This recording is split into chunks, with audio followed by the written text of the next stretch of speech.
Calling to order. We have a quorum? We do have a quorum. Okay. I'd like to call to order reinvestment zone number 16, City of Houston. And our first item of business is under TIRZ Red Tab 1, page 1, requesting a motion to approve the minutes here in a minute.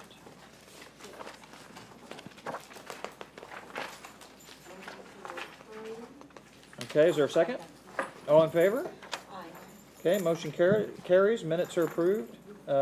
Our next item is to consider approval of authorization to execute the amended and restated Memorial Park tri-party agreement found under tab 2, page 3, please.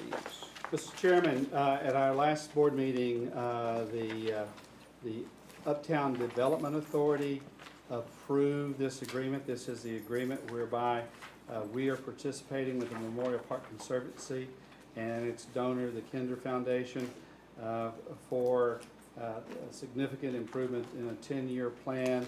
And it was basically the existing agreement we had was then amended. We approved it as the UDA.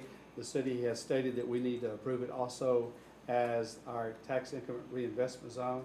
And so we offer this and ask for your approval of the agreement, the amended and restated development, construction, operation, and maintenance concession agreement relating to Memorial Park. You've approved it as a UDA. We're asking you to approve it as a TIRZ. The TIRZ has to approve things that involve pledge increment. Most of the items that come before you only have to be approved by the Uptown Development Authority Board, but because this agreement does involve a pledge of tax increment, we also have to get the TIRZ board's approval. Any questions about that, or does everybody follow? Any additional, She has questions. any Go ahead. amendment that were substantive other than us being added to the approval list? No. Okay. The same From thing the that- previous agreement, no. Okay. That's right. Same thing that this board approved last month. Dot Okay. did have a question. Dot? No, I was wondering, it says if the TIRZ ceases to exist, the city will take over TIRZ funding obligations. It's probably true of everything. It's just like any debt that the TIRZ has outstanding, if the TIRZ is ever dissolved, then the city would have to take over that. So that's restatement. Debt of- obligations, anything that the TIRZ has would have to be taken over by the city if the city chose to dissolve. So there's not a lot of interest to do that. Now, why was it? You have news on, we're gonna be here alone. We just fought for it. There's too much there. So, is there any more discussion? If we No, could sir. get a, if we get, No, sir. Mr. Chairman, if we get a, Could we have a motion? So moved. Is there a second? Second. All those in favor? Aye. Okay, motion carries. So with that, we adjourn the reinvestment zone number 16 City of Houston, Texas meeting, and we call to order the Uptown Development Authority meeting, please. And we need to approve the minutes from last meeting found under Green Tab 1, page 1.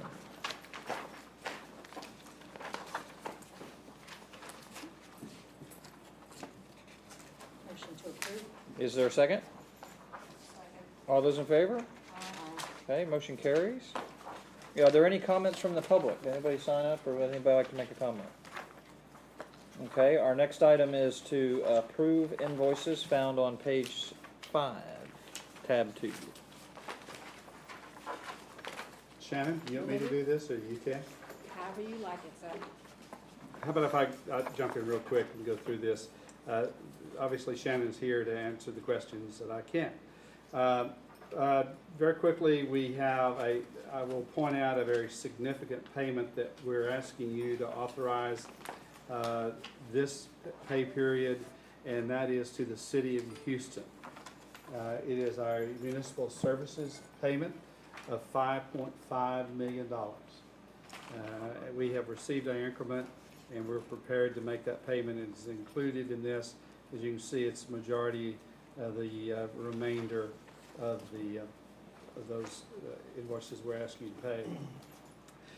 Additional contract payments that we have made and are making, as you can see down below that on page 6, environmental design, And I would ask you to look at our major contractors for Post Oak Boulevard, Hopper Brothers, 1.7 million, Raytech, 2.7 million, and then SER on the southern portion, 1.45 million. So we have contractors doing a lot of work.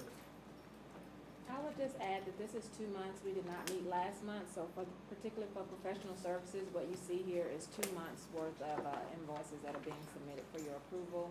And the contractor invoices as well, it represents what we paid last month for the construction as well as what has been submitted. So you're kind of seeing 2 months worth of expenditures in addition to the 5.5 to the city of Houston. Shannon, your number down here where it has July 18 estimated expenditures of $1 million. Yes, I assume that for the contract payments, we can make those payments whether we frequently have difficulty in getting quorum in July. So we always worry a little bit about this. But we can make payments for the contractors. Correct, that represents. Are you estimating invoices up above here of $1 million? I'm estimating about $1 million for professional services. That would be roughly $500,000 for the professional services, the engineers and that nature for the Post Oak Boulevard project, as well as designing UTC. And then approximately $500,000 maybe for those other UDA professional services for Memorial Park projects and other UDA projects. So it's $1 million professional services for Post Oak Boulevard and everything else. So you're asking for authority. To pay those, should we not have a July board meeting. Pool not to exceed $1 million. Yes, ma'am. I've got two questions that, back to the 5 million to the city. Yes. Would you tell me one more time what that was? And the second question is, when we don't meet and these invoices don't get approved, are those people waiting till we approve them? Yes. And so I'll answer your second question. So what we're asking for is that if we have a board meeting in July, none of this, we'll simply come to you just like we always do with a list of invoices. We are seeking your approval. In the past, we have sometimes had trouble as people are on vacation and traveling of getting a quorum. Well, we hate to hang our contractors out and consultants out and make them go another 30 days. That's been 60 days since they've expended it to their employees. And so we have asked in the past that the board give us some funds that we could draw down upon. And I think we've done that fairly consistently over the last few years. So they're not waiting for. So that they don't have to Okay. wait.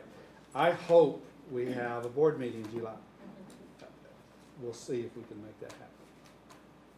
But we would ask you, if we do not have a board meeting, that you'll pre-approve us to expend up to $1 million for beyond our contracts with our consulting and professional services firms.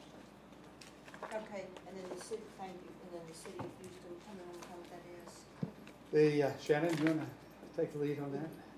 Well, that's the annual municipal services payment that we pay to the city of Houston each year. If you recall, a couple years ago, that whole agreement or arrangement was redefined, if you will, to help give funds back to the city to make up for shortfalls. And so going forward, we knew that that municipal services amount would be in the $5 million range, and it has a propensity to grow as values grow, but it's a whole calculation that goes with that. But right now, It remained constant. Last Right. year was 5.5, and it did not increase this year. and, So, and, have and this it's whole year. totally, it's approximately $20 million from all the TIRZ were repaid to the city. And the concept is that as additional growth has occurred in this area since its creation in 1999, we haven't been contributing to the city's overall growth and budget. And so the mayor, realizing that, asked the TIRZs for a contribution for municipal services. And while we are paying $5.5 million, we have a significant amount of additional funds that we're building projects with. And we have sort of incorporated it into our budgeting, and we are living with that This is like the third year, I think. This is, yes, this is our third year, second payment. Second. Second Because I payment. remember last year was the first. Last year was the first year. And it was discussed in the year I'll before. follow up about that. Thank you. But the rationale is that we impact the city's infrastructure from the standpoint of the resources that are, I guess, impacted due to the impact of the resources of what we do here development-wise. Right. So just because you put a bigger sewer in, doesn't mean that it doesn't impact the capacity of the city to have to produce the water, et cetera, right? And to a lesser extent, I think it is also is that, are we paying our fair share of Cost increased increase. city services? And are other neighborhoods by us not Yes, participating, yeah. having to carry a disproportionate burden for that? And so that's, I think the working out. And again, I would say, Shannon, our total increment that we receive each year is how much? Well, this is a large portion of our increment, But just the we just. total amount is almost $30 million. Oh, yeah, for, the total amount is $30 million, of which that is 2/3 infrastructure, which you govern, and 1/3 housing, so. And so, although the city has requested $5 million or so, we're keeping $15 to $20 million. 15, Correct. all right? It's not a bad deal. So, Mr. Chair, and then, so we're in payment of invoices, and then following that is our detail on that, beginning on page 7. And then beyond that is our DBE review, and on pages 12 and. All right, and first, do we continue. need a motion to approve the invoices as listed? Do I have a motion? Do we have a motion? Is there a second? All those in favor? Motion carries. And do we need another motion, Stephen, to approve the July payments if we don't have a meeting? That was included with In the with group? the other, yes, it was included in the group. that If you you'd like to passed. revote that. Okay, why don't we have a separate motion approving that? Is there a motion? Is there a second? All in favor? Okay, motion carries. And Shannon, would you mind taking us through the MWDBE reports, please? Okay, yes, sir. Starting on page 12, we have a summary where we kind of present to you what our DBE goals are and the progress we've made since inception, which you can see for professional, our goal is 24%. We, since inception, are at 36%. Likewise, our construction goal is 17% since inception, and we're at 22%. And then we also look at what we're doing in this current fiscal year. For fiscal year 2018, again, our goal is 24%, of which at this point in time, we're 50% for this year, 17% on construction, and we're at 20% for this fiscal year. So that's just the high-level summary, and the following pages kind of gives you the primary contractor as well as the subs and what we've spent with them for this fiscal year. And we also include a couple of charts so you can see the up and down and how that level and averages out. I'd also like to, do you want to talk about that, John? You can. Okay. I'd also like to point out, in the back of your book in the pocket, we've also been including, since Director Robinson brought it up, we've kind of broken down the DBE professional services and how that splits out with the different groups. So we've been providing that regularly. Also, we have been working with, we had gotten questions, or the TIRZ had gotten questions from a council member, and so we were kind of, Do you see? Responding Okay, to you that, see, yes. you see this? All of you, you can look here. I didn't have it in mind, so I just want to make sure all of you have that. yes, Okay. we do have, the city of Houston a few years ago implemented what they call an economic diversity dashboard, where we're supposed to put all of our contract information and our DBE, so they have readily available that information where they can extract it and report on it as needed. And what you have here is, here recently, they were asking for that information from all of the TIRZs. What we've tried to do is to give you a summary of where each of the TIRZs, where they stand in terms of the information that is in this dashboard. You can see the Main Street, Midtown, Upper Kirby, Uptown, OST TIRZs. They show the construction goals and professional goals as well as what they've actually achieved. What we've also done for your information is to show you, since it's a little bit different, what our internal reporting results are, which we just went over, and you can see that. So this is a summary, and then behind that, the first colored graph that you see is what Uptown TIRZ has as of this period. That's more updated. I did have to go back and update our database to put some information in to get us current.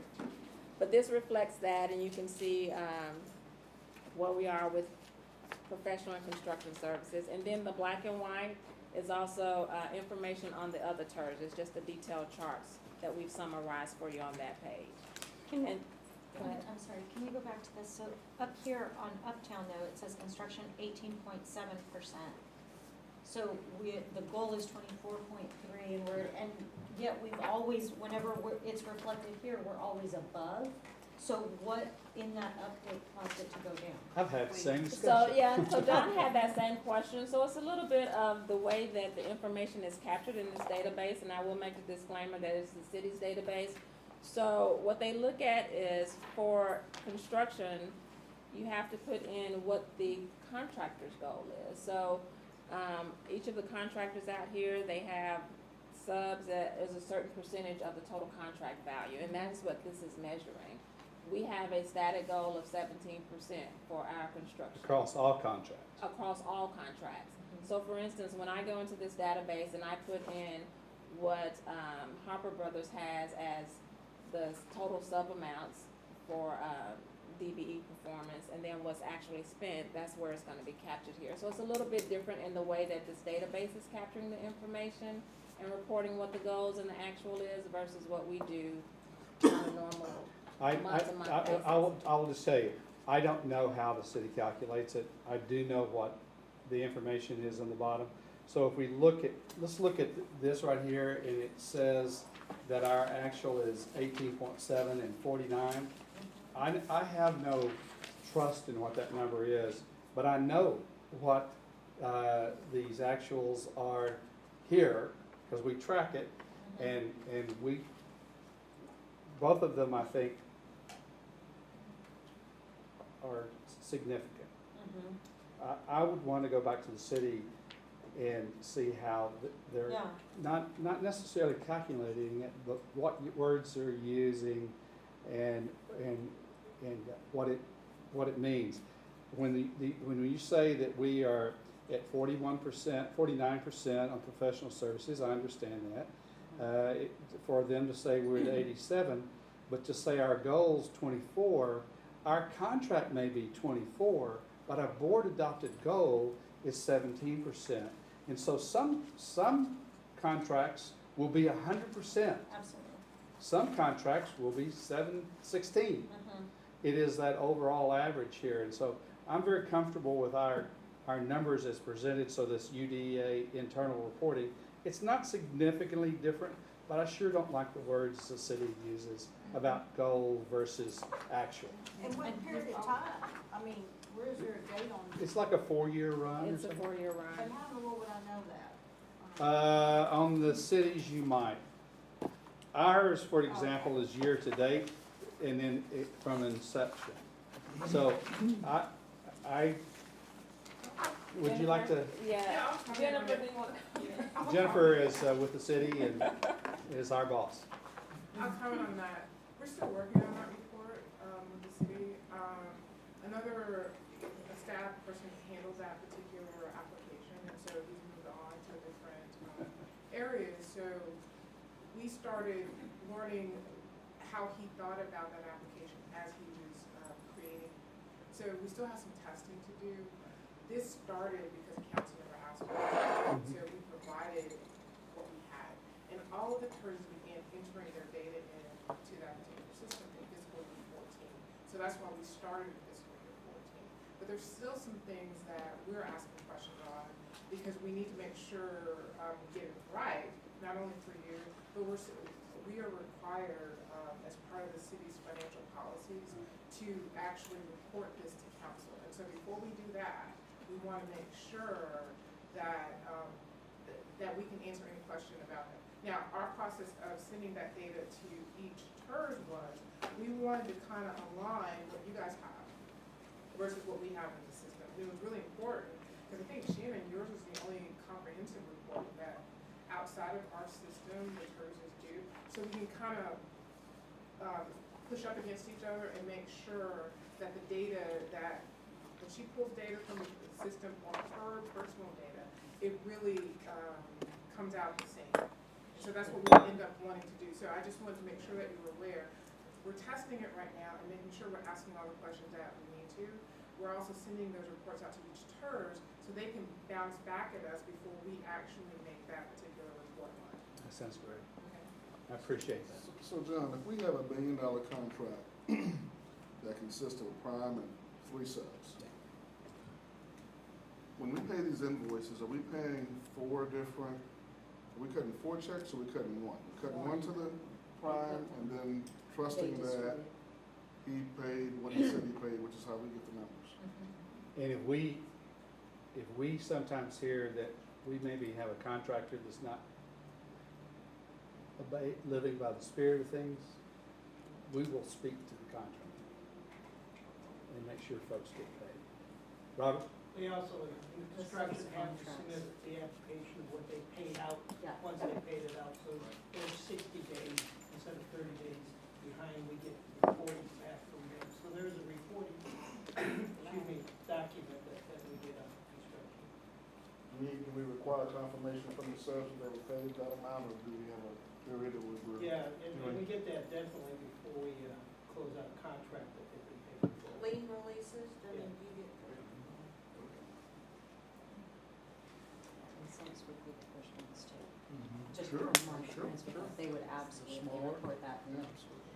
It's, Just one quick it's tough sometimes being a subcontractor. And who was the council member that asked the question, just out of curiosity? Who was it? Davis. Davis, Councilmember Davis? Thank you. This particular, so the application was Councilmember Green's idea. So we began that petition where they basically started to talk to us about it.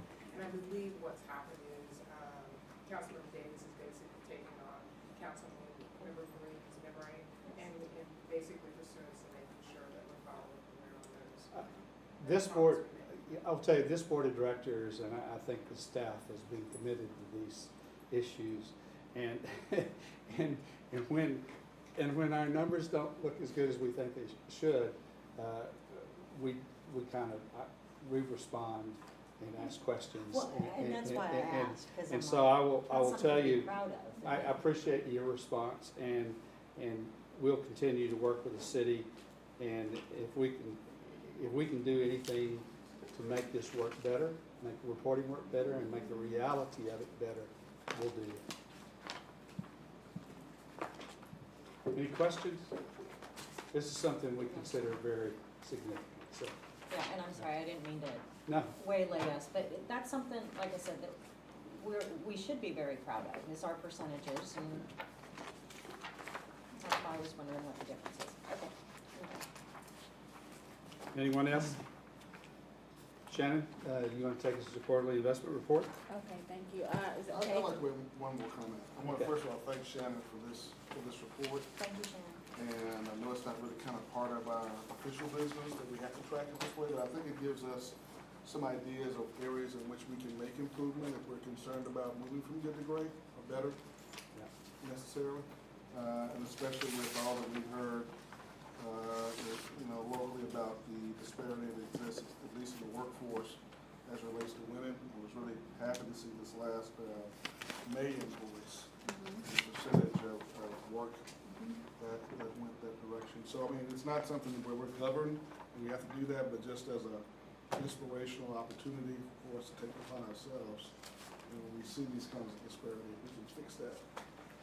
Let's do it. Also, just say that in passing, as we work with Memorial Park Conservancy, we have been very explicit that we intend to meet these goals in projects that we do, no matter what the agreements say, the others, our partners necessarily.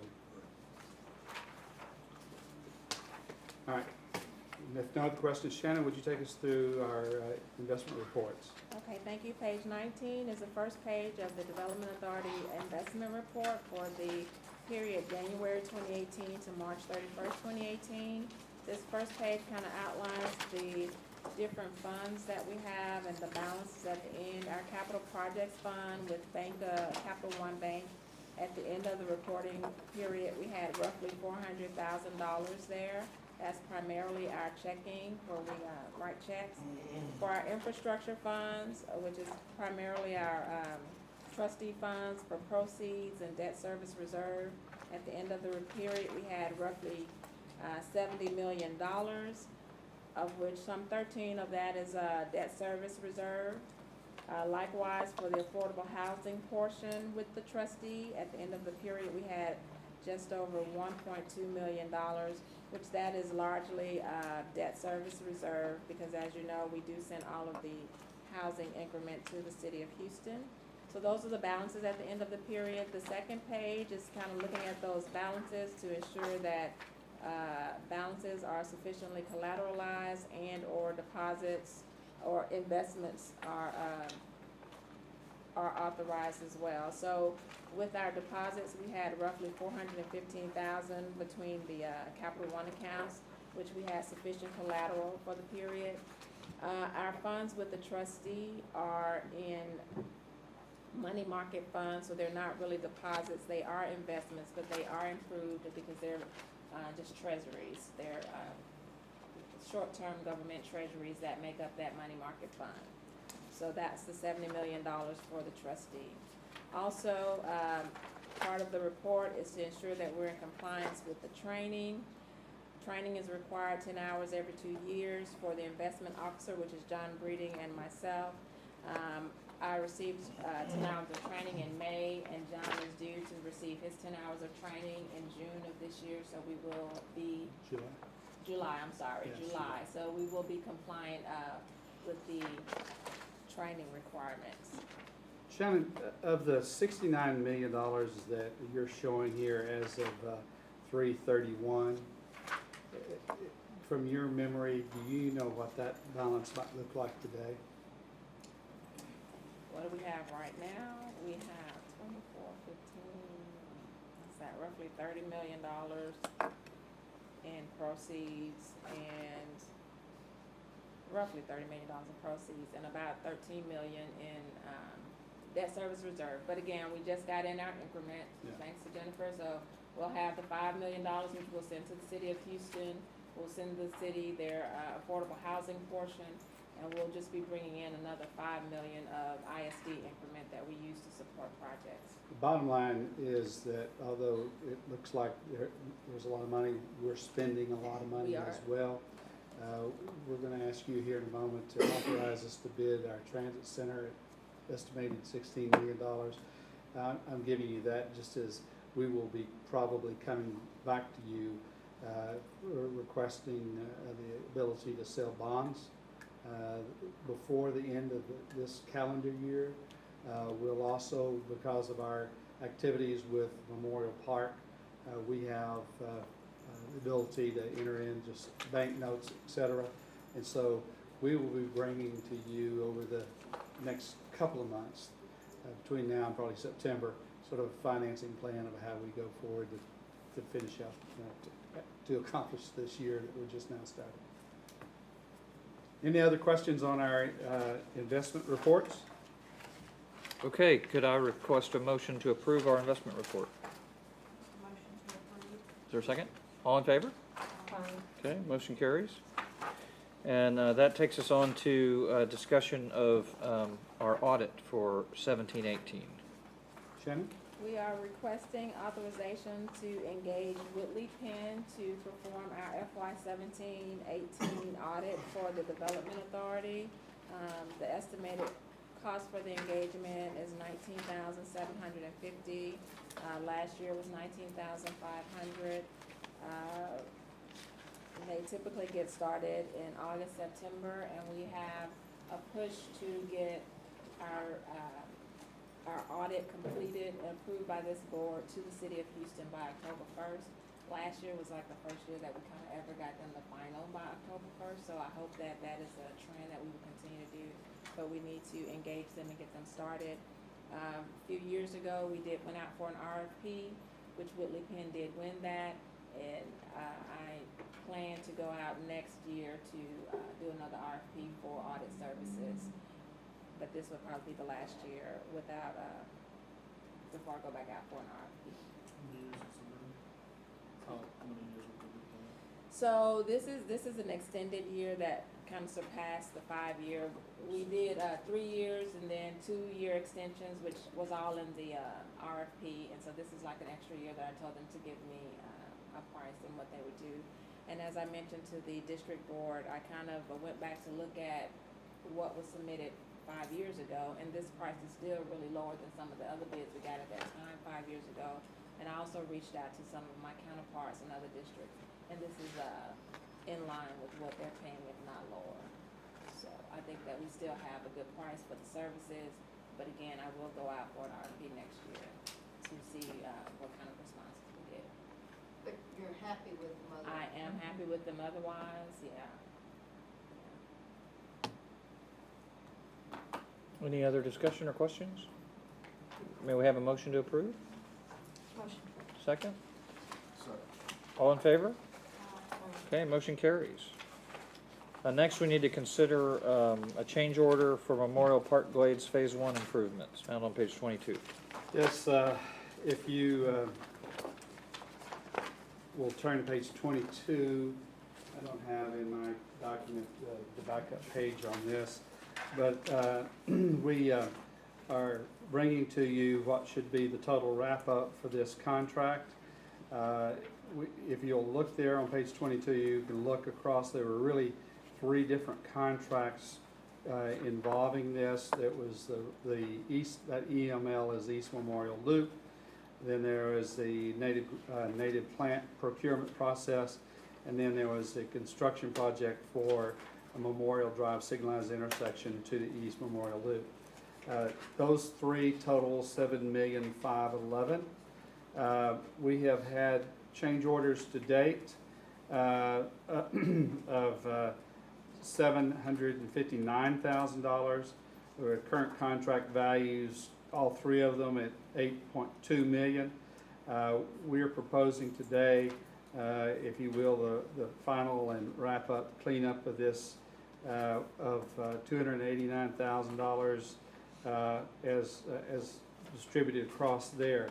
It's a total of about 14% increase over the base project. I think that was probably due to a couple things, some soil conditions that the engineers, the geologic folks, or no one else really anticipated, and we've had some change orders that accompany the construction of a restroom for this facility. Over on page 23, I didn't have it in my book, but you may have it. Okay, you don't have it? All right, is the detail of how each one of those are made up. And with your good graces, we'd ask for a approval for these change orders to complete this project. Any questions or discussion? Do we have a motion? What percentage of change orders have we had? We for Post Oak Boulevard, we haven't brought you a change order request, for example. That's because of maybe a little bit more experience than this team had. The bottom line, there's always things you don't know, and you need to put within your contract the ability to acquire additional materials or on a unit cost basis. You might even create some funds within the contract when you bid it that will give you some flexibility to take care of some of the unknowns. And I think, quite honestly, given the team we had that hadn't worked together and hadn't been through enough of these, that we bid it without those cushions, and so all of them have had to be done through change orders. There's been an excessive number of small change orders and all this. And it kind of, you know, it costs you the same to bring a $1,200 change order to the board as it does sometimes a $12,000 change order. And so I think we probably have managed this at a little bit too detail level rather than a more a higher elevation. But I think that this is the final change order. I have been assured, and I have assured them that this is the final change order.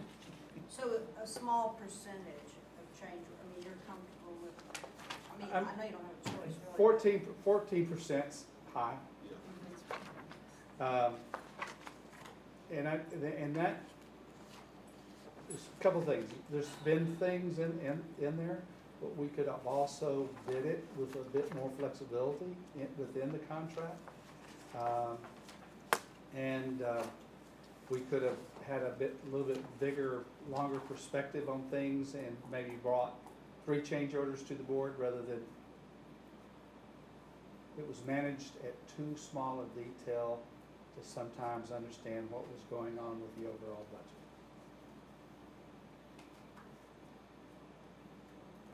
But we got a good project. We're almost done. And some of this is paying for what actually probably has been built up over the last 3 or 4 months as we extended some time on some contracts. Make a motion to approve. Is there a second?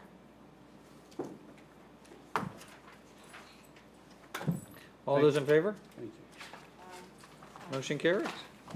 Thank you. Okay, so our next item is to consider approval of the TKG and Associates LLC as an Uptown Development Authority consultant, found on page 24. Shannon's going to get to answer any detailed questions on this one. The bottom line is, anytime we have a consultant, we have to add them to our consultant list. Shannon wants to bring a group in to help advise her on investments and other things. And this just simply allows them to be put on our consultant list. We can then get the city to approve a contract, which takes some time. And then if we need their services, we can do work orders on an evergreen basis. And we have Mr. Carlos Allen with TKG and Associates with us today, but yeah, they be instrumental in kind of helping us get some compliance things and best practices. They work with other TIRZs and districts in the area, and I think they would be able to help in some other areas. Kind of fine tuning and. Yeah, kind of a fine tuning of our internal policies and help us to be more prepared when we go out for financing and can be more competitive. They can do RFPs for like the printing and stuff to make sure we're getting best costs and just give us another perspective. It's a service you haven't used before, you consulted of this type of service you haven't used before. Yeah, not at this level. We do have RBC, with you guys are familiar with that, through our big issues when we go out to market.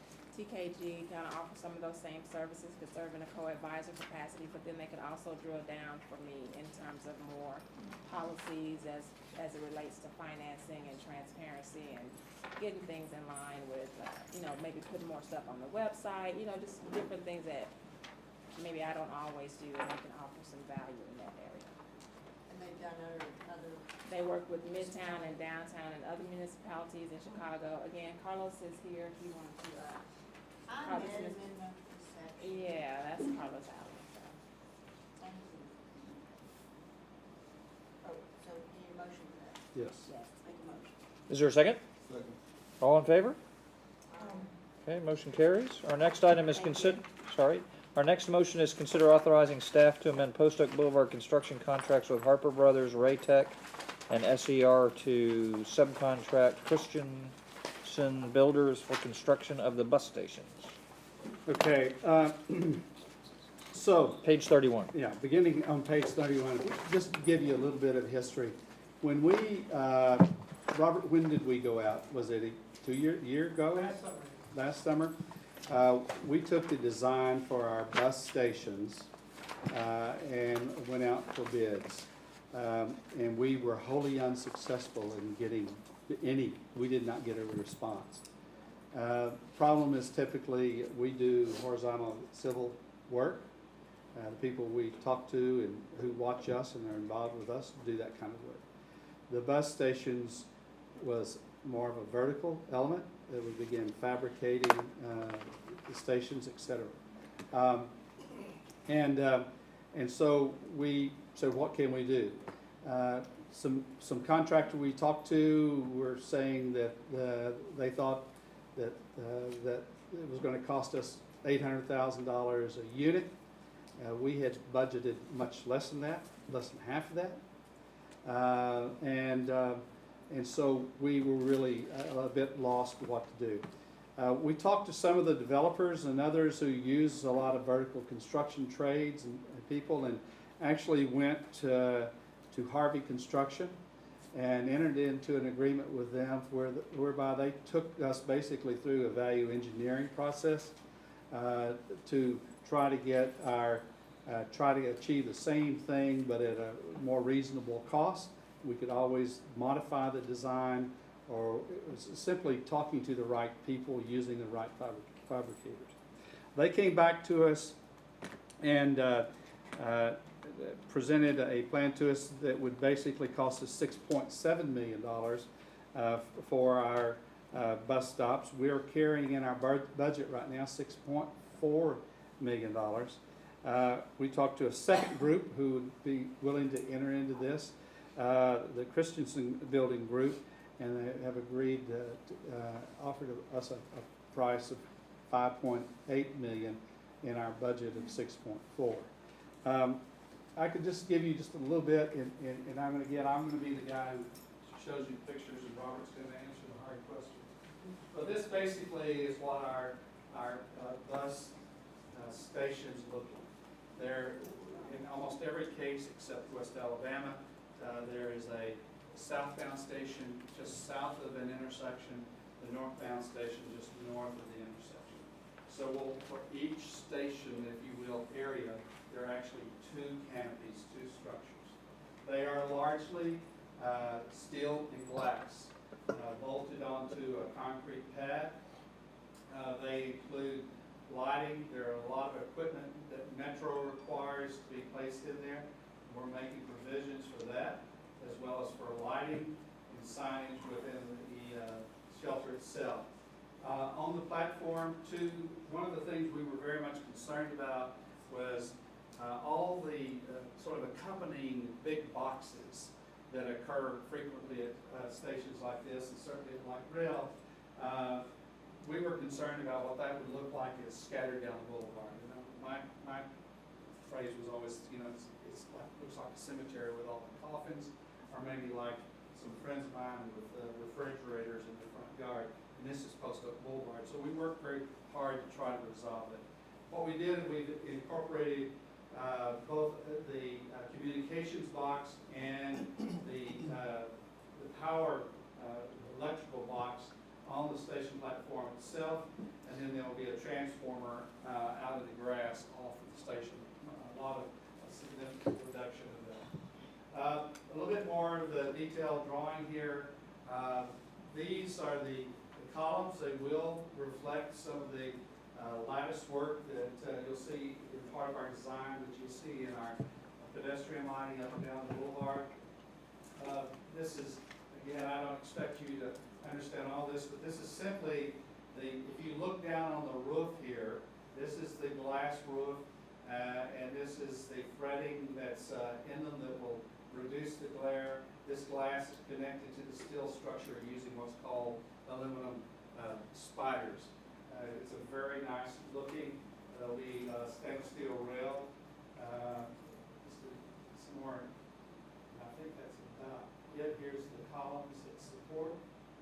And so we are at the point where we're asking you to, Stephen, I'm going to let you use the correct phrase here. We're asking you to modify or to amend our general contractors' contracts to incorporate the fabrication and installation of the bus stations into their contracts. So this is something that has been held out while we went through this process. There, the general contractor is building a portion of the station. We're simply adding in installing the steel and the glass structure. And on page 32, you can see the allocation to each single contract.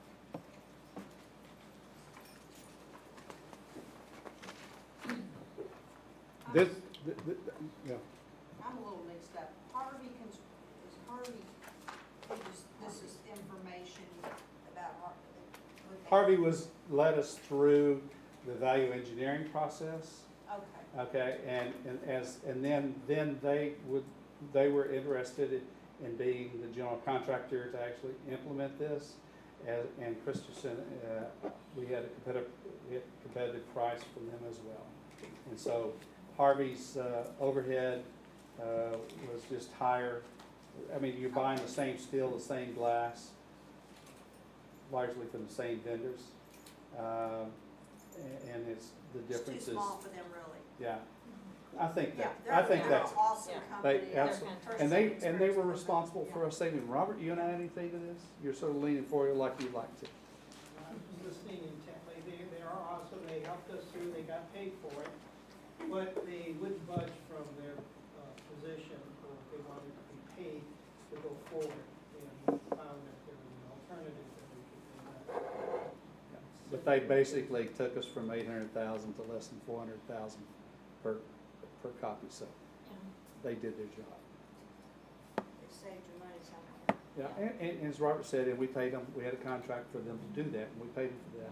It's just that when we get down then who bills it, I just think it's too small a job for them to be very efficient with this.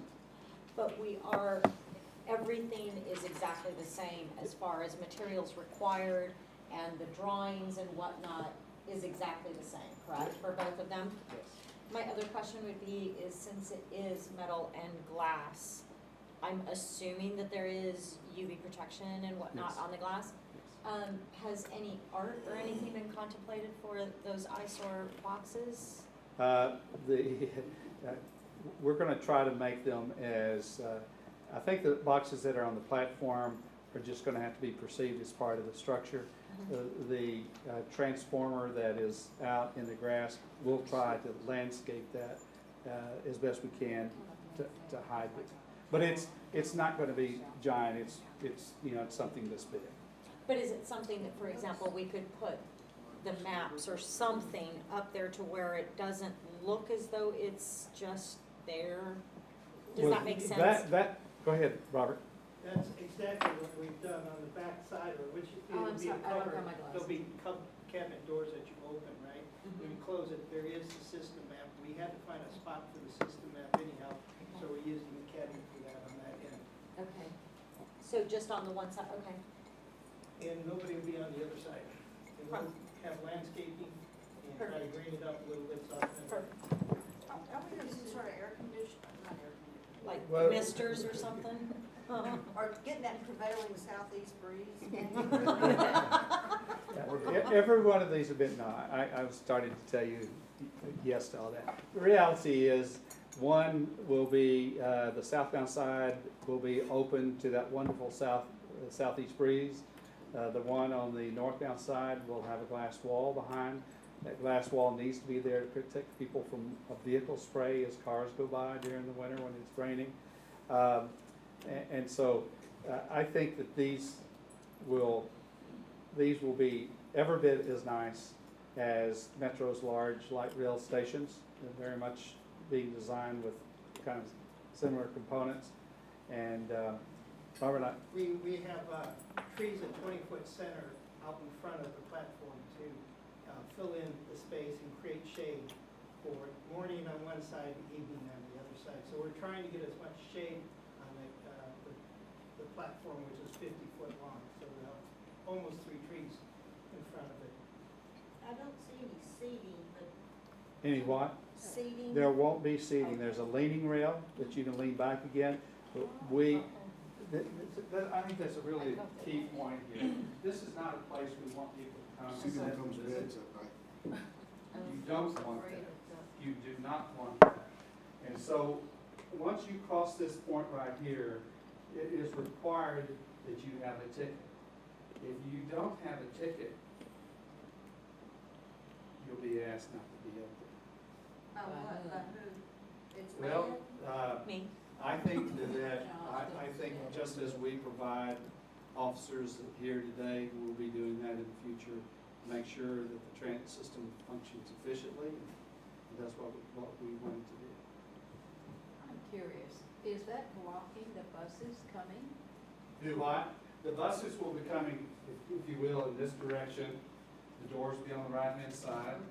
There'll be, buses with a set of 3 doors. And so it will pull up, all the doors open, people get off, get on. No, when you get on, it's not like you have to give the bus driver anything. You have to have your ticket here, you get a card, you get your iPhone, whatever, you have fare on that. And so it will be a fairly quick, simple operation. So who mans the ticket. the ticket taker? Who's the Nothing. ticket taker? No, it's an electronic center. Right now, my son has taught me how to download fare on my phone and how to go through that process. And so we will have training sessions for. But is there like a turnstile or something? No, I mean, I think no, that's, No, no. no. Door shuts on you if you don't. I mean, bottom line is, this bar here says you need to have a ticket if you're this place. Huh. You can be checked for that, Metro Police check for that, Metro Fair Police check for that. You should have, So it'll be every once in a while. we may augment that. I would assume we would. We will take what Metro standard does, and we will invest to bring it up to our standards. We will also maintain these. And so as now, the bus shelters, Metro pays us what they normally pay themselves to maintain, and then we invest more to keep higher levels of performance. Okay? So, Are the buses LNG? this generation of the buses, that's been a great question. We're basically looking at diesel buses, diesel articulated buses. We're still working with them on the graphic design, hoping to have, I'm looking around for it right now, the design that we've sort of presented to folks. But I'll tell you that this, Metro and the mayor are speaking about technology evolution, electrical, autonomous. I mean, if you'll think about it, that's an issue that is kind of the forefront, and they're creating a corridor that will basically run from almost the Northwest Mall, where the high-speed rail is supposed to come in, to the transit center, to down here to the transit center on the south end, in a fairly exclusive environment. And so I think we'll run standard buses, but I think the evolution will occur fairly quickly to go something beyond that. And it's most likely a lighter option, not a heavier one, right? It's much more likely to go into some sort of rubber tire, smaller vehicle direction, rather than something larger with rails and steel wheels. There is, I do my hand up like this simply because, look, this is not going to be a rail corridor. The technology for rubber-tired buses will exceed the ability of what light rail can do in the next 5 to 10 years. You don't have the overhead electrical distribution. You don't have the infrastructure you have to maintain. This is going to be, my personal forecast is Tesla is going to figure out how to make a really cool looking electric bus, and we're going to get hooked up and go. But the really beautiful thing about this whole outcome is we have this very flexible right-of-way that can evolve as technology evolves. Yeah. And keep up with it and convert to whatever the state-of-the-art becomes. So in essence, the next big stage of all of this is twofold. The bus stations on Post Oak Boulevard and in the transit center, which we're going to talk to you about in just a moment. But this is exactly what we're asking to do. We're asking to amend the Harper Brothers contract, $1.8 million, Raytech, $1.8 million, and SER, $2.1 million. And that is their total amount, and this is the only change order I think we've had with these guys. Chairman, So- I'd like to have a motion if I could. So how do the change orders and the 5.8 It's not a relate? change order, excuse me. And Yeah, this that's wording right. is wrong. I'm like, why, what's happening? The graphic preparer, this is a amendment to the contract. I apologize. So The numbers cross are out change order, everyone, Exactly. and write amendment to the contract. Stephen, correct? That's right, that's right. It's new work and new compensation. Amendment to contract. So basically, we are authorizing the amendment to these three. Yes. But then we are also authorizing The other, Christensen, correct? They will be the sub, As that's going part to of- do the work under each one of these existing three general contracts. Okay, so they are working under all three of them. That's correct. Okay, okay, so it's all the same one. Yes. Okay, sorry. So do we have a motion to approve the amendment as amended? Is there a second? Second. All those in favor? Motion carries. okay. The next item on page, what do we have here? We're asking for your authority to go out for bids for the Uptown Transit Center. I think that we've acquired the site. We are near 100% in design. We've been working with Metro and others on this. Just to refresh your memory of the transit, the HOV lane comes out of the West Loop, and it goes underneath 610. We will build a T-ramp here. It's actually in TxDOT's contract to build that. We left money with them to pay for that. It will then butt up against our transit center here. This is primarily a transit center where people transfer between buses and other buses. There is some parking, about 239 or so spaces. We did work with Metro and identified that about 2/3 of the site deals with the transit center, and about 1/3 of the site could then be used for building a significant parking garage later on, getting up to something like 6 different levels. We can get 750 cars on this site. So this is, this little hazy area is the transit, the T-ramp is coming off of the HOV lane, coming into the structure. So the T-ramp's already bid, TxDOT's building it. What we're actually going out and asking for bids now is for the transit center. And so the transit center, the buses will come off of the HOV lane, will then park at their berth here, and the local BRT buses that are going to Post Oak Boulevard will be down here on the bottom level and come out at that point and go back to West Park. Could you say that again? I didn't follow that. The BRT buses are basically circulating in something that looks similar to this on the ground floor. So you have to go from the roof to the, So if you have to go from, there are elevators for those who need it, and then there are stairs for the rest of us to go from the HOV level to the BRT level, and there's parking in between. so the bus that runs up and down the boulevard stops in a sort of a station format Yes, underneath? directly underneath these guys here. And the buses coming from outlying areas Pull up. park in more of a, Upstairs. in more of a, what is that format called? I mean, it's basically a sawtooth bus station. I mean, Metro has multiple versions of this. So they come in, they circulate, they drop off people here, they pick people up, people are coming up. The elevator is here and stairways here, and it's a pretty simple function. The glassed in areas, current key industry value engineering glassed in areas are still air conditioned, or the elevator area is not air conditioned. And we had escalators in at one point. We had a budget problem with that, and Metro has a long-term operating problem with escalators.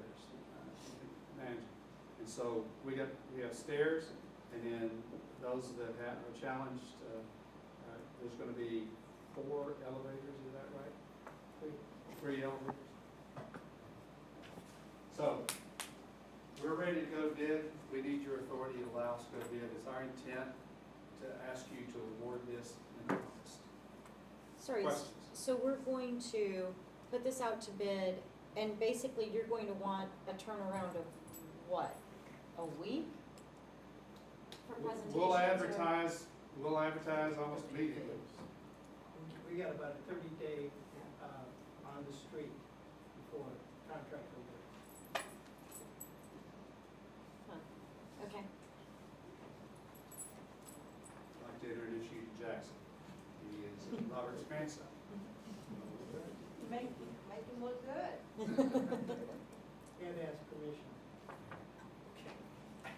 So we got 239 spaces too? 239, and we can do 750 in a 6-story garage when somebody has another 15 million or something. 15 would be, we could do good things with 15. Well, this has always been envisioned as more of a transfer location than It's a, always in our mind that this is a than a transit parking center solution. with some parking, and no one should get the impression that this is supposed to be the termination. and we have been, Metro has given, I don't know if we got their comments, but we have met twice We on got this morning, there's 75% review comments, and we're gonna reissue 100% next week, approximately. So, We'll be ready. I met personally with Tom and his staff, Tom Lambert, who's Chief Executive Officer of Metro, and they were very comfortable with this design. Okay? How many buses do you think We have upstairs and down? 80 first, Ramesh, what'd you say? 6 and 6. 6 and 6, 6 first. So we'll not only have the BRT buses this level, but let's say a Sage bus, a Rice bus comes up out of Bel Air. It will turn on West Park, come in to this point right here. So we have both local buses and BRT buses that can dock at this ground level, and then just the HOV buses at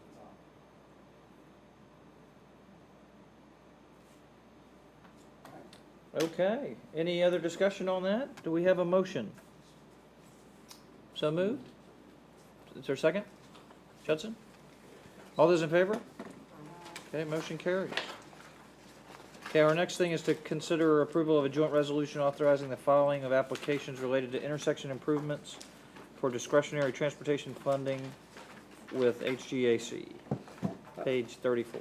Mr. Chairman, I'm going to ask you to not only consider page 34, but if I might also page 36. What we are doing is that we are making an application for federal transportation funds for intersection improvements. We are not guaranteed any of these will be selected or all of them will be selected, but we go through the process. Down on the south end, basically widening of Sage Road between Westheimer and West Alabama, the only portion of the road that really hasn't been improved, and widening of Sage just north of Westheimer. In the north end, it's not totally clear what we ultimately be able to do, but we're, I think, a pretty desperate need for an additional lane southbound at this point. And but we're going in and asking for an application. We will hold some meetings with the folks here in the community on these. The second thing we're asking you to do is authorize us to make an application on page 36 for the pedestrian, biking and hiking connections to Memorial Park. Our total request for all these is something like $30 million.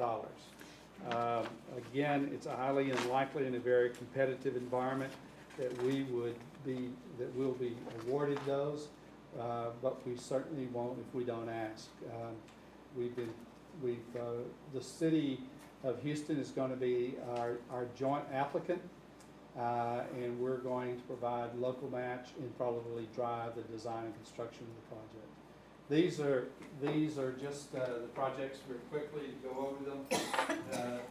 This whole map here is sort of a $30 million effort. There's 3 segments. There's already this commitment right here between Memorial down to San Felipe, building a new bridge over Buffalo Bayou. But then we would take that and go across I-10 and connect to the transit centers into White Oak. There may be some other options in here Kendall is pointing out, utilizing some existing trails. Number 2 is primarily about how you connect Uptown to Memorial Park. The majority of that would actually go underneath 610 at the West Loop. And then the San Felipe project that's already been committed here, taking that all the way down to Richmond. I think I have a couple of pictures I want to point out. This again is how do you connect Uptown, and we would use the existing west side sidewalk and hiking or biking trail here on the west side of the West Loop. And then those would then connect down to a grade, go underneath the West Loop and come up on the other side at the Arboretum. Another sketch of how you would come across that, then lower the grade and go underneath 59. So, and this is just an option of maybe a different kind of bridge, building a more significant bridge that would not get people up here on the freeway, but get us in the park earlier. So that's basically what we're trying to do. Could you go back one? Go ahead. This is the Richmond. That's going along the railroad track? Yeah, this is the same. Well, it will probably actually use CenterPoint Energy rights of way by the railroad tracks. And is that funded? The piece from San Felipe to Memorial through the park and over Buffalo Bayou has been approved in the TIP, the Transportation Improvement Grant Program at HGAC. We receive federal funds, but those federal funds are out in like 21, 23. So if we do the design on it, you'll likely be able to move that project and implement it much sooner. Is that the green? This is the 3rd phase, which would take it down to Richmond. Okay, so the green is what you described previously. Top. Green or the yellow? The line on the left-hand side. Okay, this is the piece, here we go. You got it. Yeah. Okay. That's what there's already commitment on, and this is what we're asking. This is segment 3. Segment 2 was this, and the one is from in Memorial Park at Memorial Drive across tying White. So what is the option if, since we're requesting the 30 million, and you said likely that will not be awarded, what is plan B? Well, I think we have to go down to end that road. Here's what will likely really be our action item. We will get environmental clearance. I don't care when they promise us this money. If we can get into the TIP, that's all I want to do. I mean, I'd like to That's have the the money. goal. So if you Yeah. get in, Got it, okay. then you can do design, That's your- and that's the and somebody strategy. else's project Got will it. die, and you can go forward. Got it. The other thing you can do is that you can get environmental clearance, so that if you spend $1 of local money, it will be counted towards future, it would be the local match for future. And so, my priorities would build segment 2, which is connecting Uptown underneath Buffalo Bayou to the park. That would be my recommendation to the board. And if we spent local money on that, that would, what would be the long-term match, and then we would begin to just simply try to have our projects ready to go. And as funds became available, pick it off, each project at a time. Motion. Are we Is there? there a second? All those in favor? I- Okay, both motions carry. Item 11 and 12. We are, it's a shopping spree. Now we're shopping, we haven't spent any money, we're just shopping, there's a big difference. Okay, so with that, we've almost completed our posted agenda. We just have to receive the Post Oak Boulevard and Memorial Park green space update. Do y'all have time, you wanna see the video of construction on Post Oak Boulevard? I would love it. Okay, by the way, just real quick on this right here, we've spent $70 million to date, spending about $3 million a month, we've got 7 months to go. We've dug deep on our budget and what we're going to build and what we have remaining, and we feel very confident that we will be able to build the project within the existing budget. It's not an insignificant achievement for Post Oak Boulevard. That's magnificent. Isn't that your? Give Robert the pat. Congratulations, Robert. But you might wanna save it for about, On time. Wait until December. On time. early next year we'll celebrate.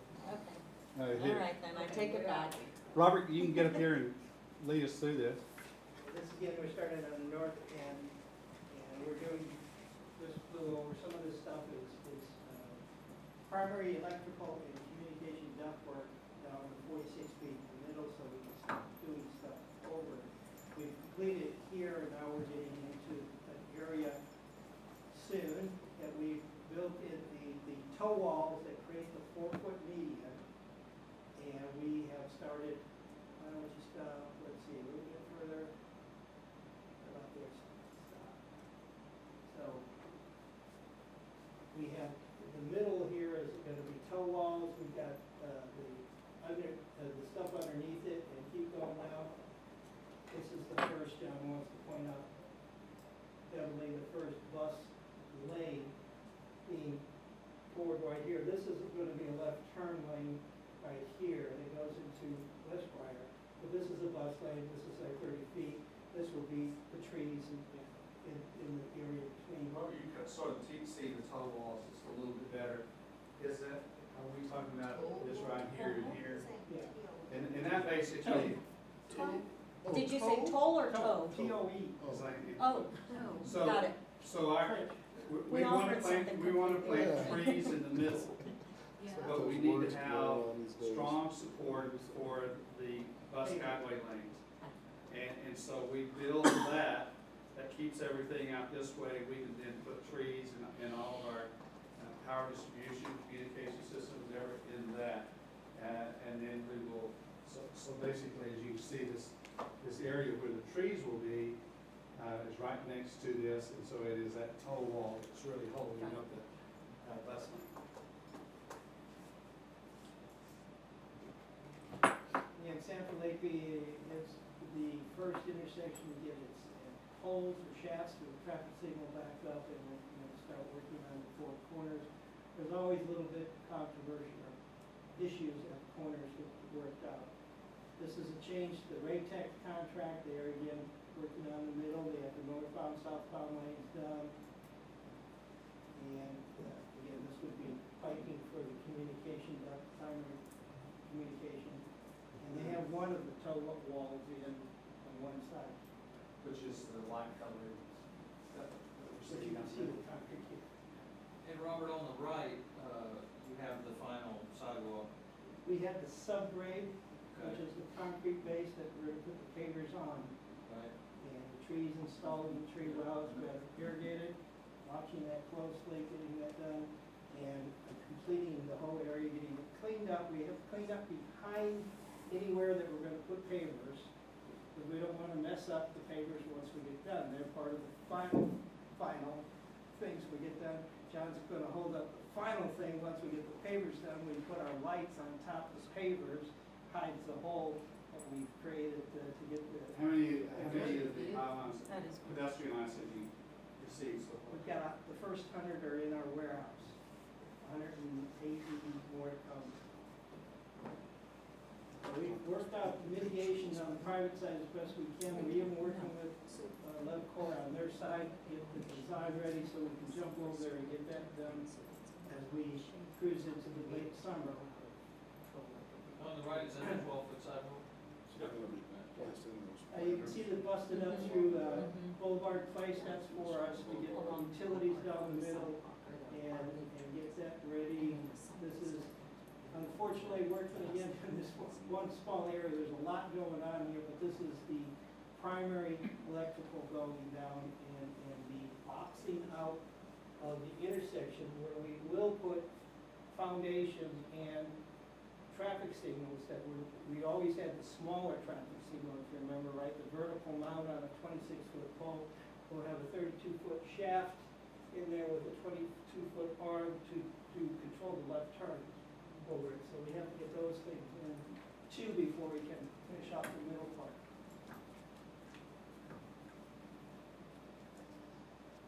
And we've got the utilities through this intersection, that's why the asphalt patch is there, but we're ready to take it all out through paving. We did run into a conflict with an unknown private utility at Lynn Street, and it's cost us almost a month to get that resolved. It was 2 fiber cables that were thrown into a center point duct bank, and kind of like everybody forgot they were there until we found them. And It took some hand-digging time. So did we cut them or did we find them? we found them, we took them out of the ducts and And moved then we them, and we moved them down out of our way. And this is Newport. Great Tech in the middle is finishing up the northbound lanes. They are actually at the point of closure of the next intersection, Lock Lane, and working in the next couple of weeks to get through Lock Lane. By the end of July, they will have all the northbound done north of West Island. And then when we move traffic over there, we'll have the middle completely ready to work on. So the back of curve and middle. Yes. Again, we've got all the sub-base down on this and the trees installed and ready to go to the next point. Next thing that we look, Raytech will be, again, installing pavers the week after 4th of July. And so, sort of pay attention. They're gonna stick their toe in the water, do a little test area, make sure they understand how to get the sub-base above the concrete ready for the pavers and have that done over on the north end at the Whole Foods area. Robert, I have two questions. One is, you said you're closing this one intersection, but we're not permanently closing any, right? I mean, we're keeping the same number, even adding a few more. For 2 weeks, we're closing the access into Tanglewood property to pave up in front of the intersection to get it done. For That's 2 weeks. actually- But your question is correct. Yeah, no, Absolutely. people don't know. wanting to know. Well, yeah, they're wanting to know and they just hear all these horrible things. The other thing is when you are gonna be doing work in area, I guess it's pretty hard for you to alert people because, I mean, they just, you don't necessarily know when that intersection, it might, it's The gonna be. general public, that's the big challenge, but with property owners and retailers, as we get to a point, they know, we have talked to them about how we're gonna do it, when we're gonna do it, how can we do it, work better for them, what would be a down period, so. And the property owners hopefully get the tenants, but the general public is really hard. But we do send out alerts. It's on our website if they want to explore it. So we're finishing up drainage so we can, in this area, and we will be able to pull, like I said, in July. We've got the Starbucks drive-through moved over and we're ready to go through the intersection.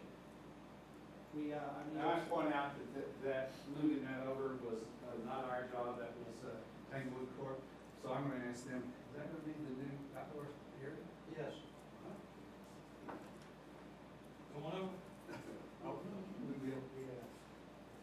The water lines through the intersection are completed, that's what this asphalt work on either side is all about. So this is it, ready for the middle, get ready, but we're right now running traffic on the middle and completing some of the areas on the northbound side behind the curve and starting the southbound side. So this area in front of the gallery is the only area that isn't complete on the northbound side, is in front of the gallery. In front of Neiman's, we just poured that a couple weeks ago. And next 2 weekends in July, or weeks in July, Monday, Tuesday, and Wednesday, we'll go through Alabama, and do half of Alabama at a time. And so Alabama, Fourth of July week, you're gonna do that? the week after, 9th, Okay, 10th, nine. 11th, and the 16th, something like that, goes Monday, Tuesday, Wednesday, and we're notifying all the property owners. But at that point, there would be a little bit of tightness to get through Alabama, but all the movements are still there. When that's done, we'll have all the southbound done and the northbound payments done, and again, we're working when we can. You'll see further down south, getting the primary electrical down the middle and the communications ducts down, so we can. So the question has been asked, what are we gonna have for Thanksgiving? We certainly have our pylon lights installed, the pavers done, et cetera. But one of the real questions is, where are we going to have the permanent electrical, because CenterPoint has to come in and pull those cables. We're working it, and it's our goal to try to have it, but that is a real unknown for us. We can't guarantee that these pylons are burning Thanksgiving. So we're continuing on down to Fairdale, which is the end of our project. Keep going right now. You'll see that the TxDOT has moved in. They are doing some underground utility relocations, pretty much a gas line and a fiber line to get out of their way so they can continue to relocate the boulevard 45 feet at Richmond. So they cut the trees and they're ready to go this way. Chick-fil-A is no longer operating. Most of Boulevard is basically moving to the west about 45 feet.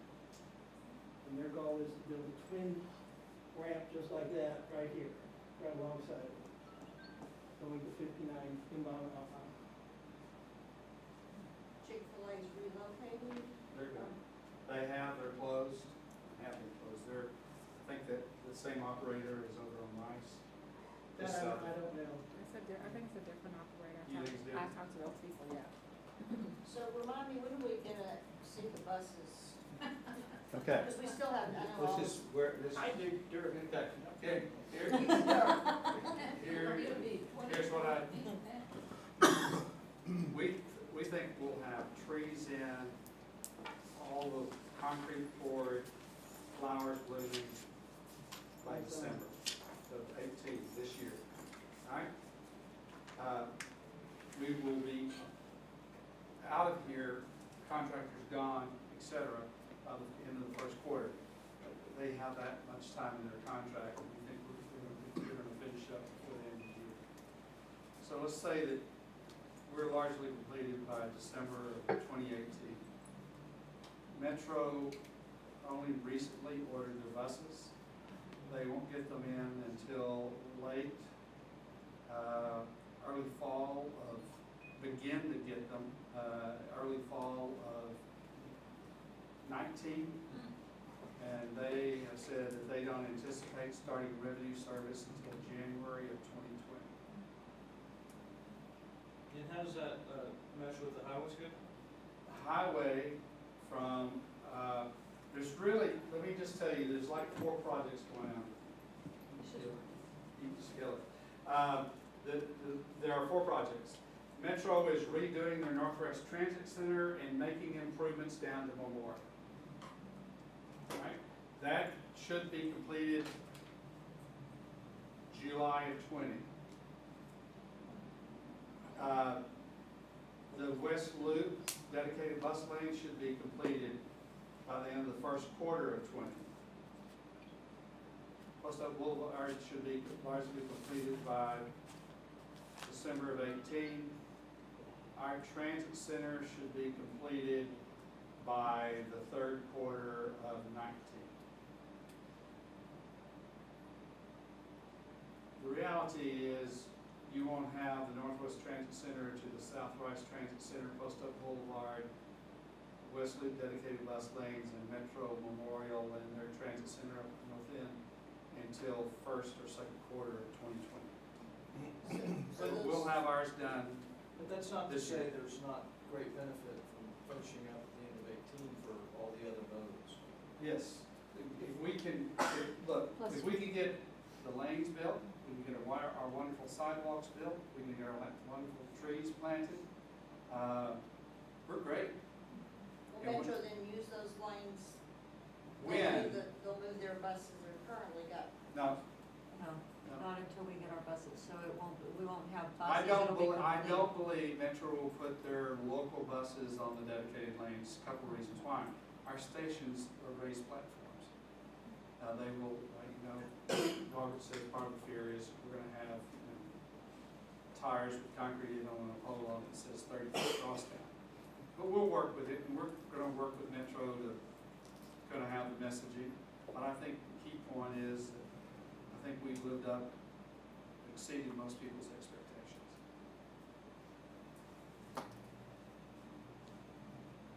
So they'll sit there for almost a year. A year.